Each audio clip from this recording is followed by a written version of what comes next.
आज का सेशन बिल्कुल डिफरेंट है। एक्चुअल में क्या है कि जब भी आप की फ्रेम लगाते हो, की फ्रेम जब भी आप कोई भी चीज़ एनिमेट करते हो, किसी भी सॉफ्टवेयर में हो, चाहे वो आफ्टर इफेक्ट हो, चाहे वो प्रीमियर, डाविंची, किसी भी ऐसे सॉफ्टवेयर जिसमें आप की फ्रेम एनिमेशन करते हो, तो बिहाइंड द कोई ना कोई स्क्रिप्ट लॉजिक कुछ तो चल रहा होगा ना, तभी तो वो चीज़ें हो रही हैं। मतलब मेरे कहने का मतलब ये है कि जो उसमें आपको साइड में एक्स, वाई पोज़ीशन दिया होता है, रोटेशन, ज़ूम सब कुछ जो हम लोग यूज़ करते हैं, मतलब इसको यूज़ करने के लिए जो मेन कंसेप्ट है कि ये जो नंबर्स हैं, इन नंबर को समझना पड़ेगा। अगर आपको समझना है कि ग्राफ एडिटर कैसे वर्क करता है, तो आपको समझना पड़ेगा कि ये जो वैल्यूज़ हैं, एक्स, वाई की वैल्यू है, ये वैल्यू कैसे हमारे कैनवस पे दिखती है। अगर आप देखो तो मेरे पास यहाँ पे एक नॉर्मली हमने जो ले रखा है, वो फुल एचडी 9020 1080 का कैनवस है। बाकी रूलर्स के ऑप्शन तो यहाँ से मिल ही जाते हैं, आपको पता होगा। अब हम एग्ज़ाम्पल के लिए क्या करते हैं, एग्ज़ाम्पल के लिए मैं ट्रेडिशनल जो लोग में करते हैं कि पहले एक ये ऑब्जेक्ट सिंपल नीचे से ऊपर आएगा। तो क्या करेंगे कि इसको नीचे रखेंगे और यहाँ पे की ऐड करेंगे और थोड़ा आगे गए और उसके बाद ऊपर आए, ठीक है? फिर ये एनिमेट हो गया। फिर गए इसके की फ्रेम ऑप्शन पे, यहाँ पे गए, हमने स्मूथ कर दिया, यहाँ से भी स्मूथ कर दिया। और जो भी आपको जो अगर आपने सीखा है, ढंग से जानते हैं इसको, तो आप इसको मैनेज कर दोगे। यहाँ ये कर्व स्मूथ हो गया, ऐसा हो गया, वैसा हो गया, ऊपर स्मूथ, यू नो लाइक ये रखते हैं तो फ्लो कैसा आ रहा है, कर्व को हम ऐसे कर देंगे तो क्या होगा? ये आता उसकी वेलोसिटी बढ़ गई और वो फास्ट, स्लो कैसे गया, ठीक है? ये कॉमन ये जो सेंटर इसका है, ये है 0, 0 कितना है? 0, 0 एक्स में 0, वाई में 0, ज़ूम इक्वल है, अगर आपको छोटा-बड़ा कुछ भी करना आप कर सकते हो, मैं ये तो ज़ूम तो इक्वल ही होता है, ठीक है? ये लिंक भले आप ब्रेक कर दो, तो अलग हो जाएगा। इसी तरह रोटेशन, ठीक है?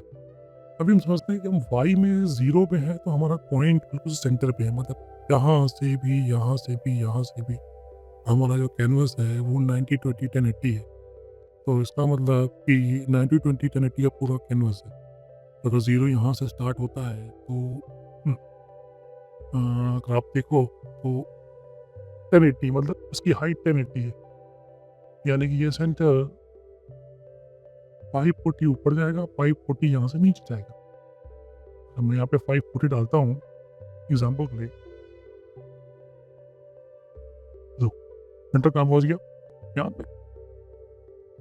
और इसी 540 को मैं कर देता हूँ माइनस में, तो हो गया। ठीक है, ठीक है। तो अभी हम क्या करते हैं, समझते हैं कि अगर मैंने इसको नीचे किया है तो अप्रॉक्स की वैल्यू कितनी है? -800 समथिंग कुछ। तो मैं इसको प्लस की तरफ करूँगा तो ये ऊपर जाएगा। देख रहे हो? क्लियर? तो ऐसा करते हैं कि सीधे चलते हैं ग्राफ एडिटर पे। तो मेरे पास यहाँ पे ये फ़िल्म आपने देखा ही हुआ है ऑलरेडी, और मेरे पास यहाँ पे कुछ नहीं है। मैंने यहाँ पे की कुछ ऐड नहीं की है, कुछ नहीं कर रहा हूँ। आप समझो कि ये जो येलो वैल्यू है ये किसकी है? एक्स की, और ये रेड पर्पल कलर की जो वैल्यू है ये आपके वाई की है। किसकी है? वाई की। वाई अभी 30 पे है, मैं देखो 31, यहाँ पे 31 के ऊपर वैल्यू दिखा रहा है। 0, 5, 10, 15 ये 30। तो अगर मुझे इसको नीचे लेके आना है, ये तरीका है कि अगर मैं इस वैल्यू को नीचे करूँगा, तो नीचे ड्रैग कर रहा हूँ, आजा, आजा, आजा, नहीं हो रहा, ठीक है? तो अगर मैं यहाँ पे लिख देता हूँ 0 या लिखता हूँ एग्ज़ाम्पल 7, देखो आप ये बार 7 पोजीशन वाई का, ये बार 7 पहुँच गया। तो आप समझ रहे हो कि मैं इसको एनिमेट करना है, इसका फ्लो कैसा है, कैसा एनिमेशन बनाना चाह रहे हो आप। एग्ज़ाम्पल बहुत सिंपल सा एग्ज़ाम्पल है कि मैं इसको बस नीचे से ऊपर लेके आना हूँ और मुझे कर्व से रखना है। मुझे कोई भी चीज़ यहाँ पे नहीं लगानी है। मैं कैसे करूँगा? तो मैं वाई पोज़ीशन पे गया और मैंने लिया यहाँ पे प्लस, दिख रहा है आपको यहाँ पे? ई प्लस का नोट। तो एक मैं ऐड करता हूँ पहले और एक मैं ऐड करता हूँ अप्रॉक्स लास्ट।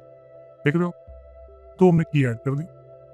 अब ये जो वैल्यू है ये है 7 पे, यानी कि स्टिल यहीं पे है, और ये वैल्यू है कितने पे? 7 पे। अब मैं उसको लेके आ रहा हूँ 1 पे या इक्वल 1।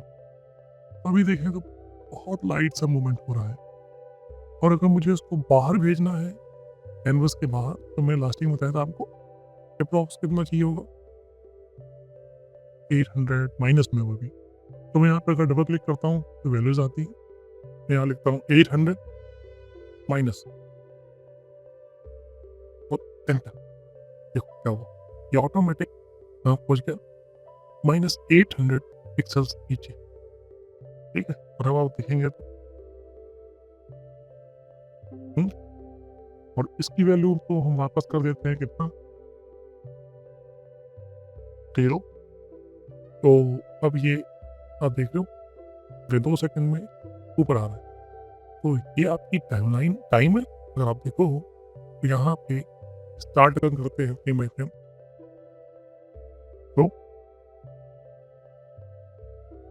ठीक है, अगर मैं इसको ट्रैक करके बहुत पास लाता हूँ एग्जाम्पल की इस तरफ, तो यही टाइम ड्यूरेशन कितनी हो गई, जस्ट हाफ 23 सेकेंड 23 फ्रेम्स।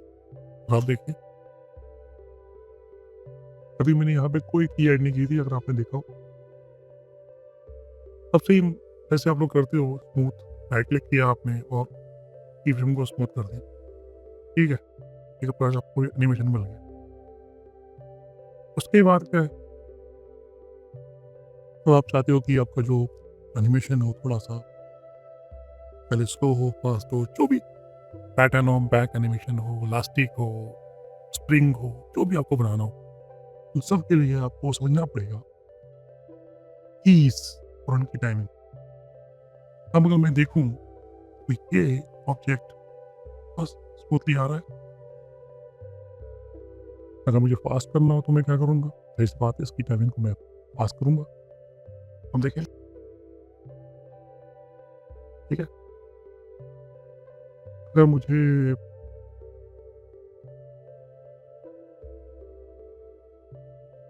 बहुत ही स्मूथ लेके आना है, ये देखिए, अगर इसी को मैं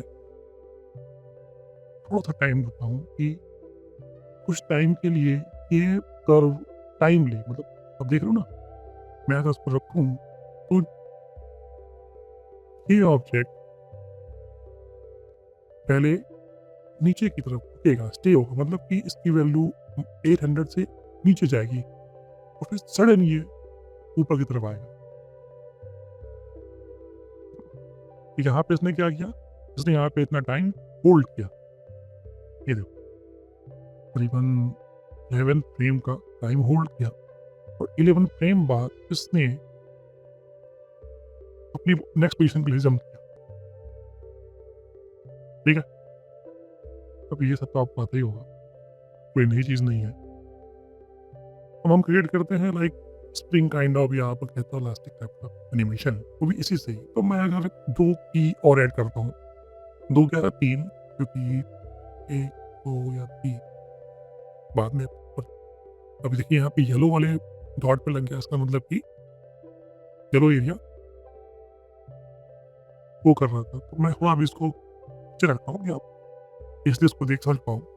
मैं 1 2 3, ठीक है, अब आप समझिए मेरे पास एक की फ्रेम ये है, ये है। अब इसको मैंने कैसे भी रख दिया, अब इसमें देखिए होता क्या है, पता नहीं क्यों। ठीक है, अब मैं सबको सेलेक्ट करता हूँ, राइट क्लिक करता हूँ और उसको स्मूथ करता हूँ। अब मैं चाहता हूँ कि स्प्रिंग काइंड ऑफ एनिमेशन, मतलब लाइक एक स्विंग हो। कुछ ऐसी बात है कि स्विंग मतलब स्टार्ट होगा, वो जाएगा थोड़ा सा ऊपर, फिर नीचे आएगा, फिर ऊपर जाएगा, फिर नीचे आएगा। ठीक है, तो जो बाउंस भी कहते हैं। हाँ, मैं क्या करता हूँ, सबसे पहले ये जो वैल्यू थी ये तो चलो 800 थी माइनस में, वो बाहर अब ये जा रहा है, तो ये तो एग्जैक्टली 0 भी नहीं है। अगर आपको एक्सप्लेन इस पे ना हो पा रहा हो तो मैं, आप ये बटन को होल्ड कीजिए, दोबारा क्लिक कीजिए, आपकी टाइमलाइन बाहर आ जाएगी। ठीक है, तो आप इजीली देख सकते हो कि टाइमलाइन। ठीक है, आप ऑड के साथ में उसको स्क्रॉल करके थोड़ा सा ज़ूम कर सकते हो। ठीक है?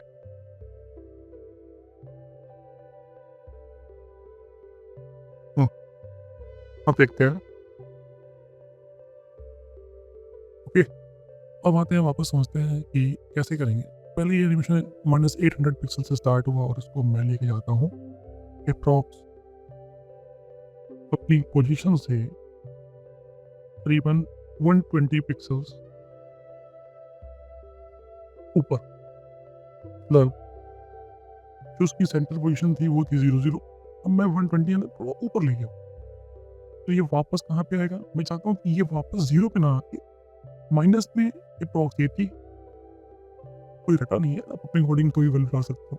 सॉरी, -80, 80, 82, 85 जो भी हो। फिर नीचे आया और अभी फिर उसके ऊपर हल्का-सा ये स्विंग होके ऊपर गया। देन आखिरी में सेटल हो गया किस पे? अपनी वैल्यू 0।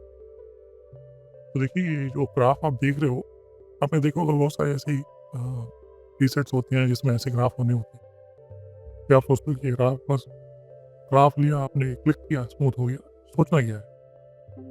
सही बात है, ईज़ी हो जाता है, उसी को यूज़ करें। क्यों क्यों माथा-पच्ची करना घंटों भर उसको ना। मगर ये है कि अगर आपको समझना पड़ेगा, ग्राफ एडिटर में आप ग्राफ एडिटिंग कर रहे हो, तो कैसे काम कर रहा है, देखो इतना तो आना चाहिए ना। अब मैं प्ले करता हूँ और आप देखो, ठीक है? पहले मैं सेलेक्ट करता हूँ इसको और इसको थोड़ा और फास्ट करता हूँ, यानी कि वो थोड़ा फास्ट आएगा। देखो, जितना फास्ट आएगा उतना फास्ट, मगर उसके बाद ये थोड़ा डिले होगा, तो इसको भी मुझे थोड़ा-सा पास करना पड़ेगा। बहुत सारे टूल्स हैं, मगर मैं आपको बस बेसिक समझा रहा हूँ कि कैसे आप की फ्रेम एनिमेशंस कर्व एडिटर से भी एनिमेट कर सकते हैं।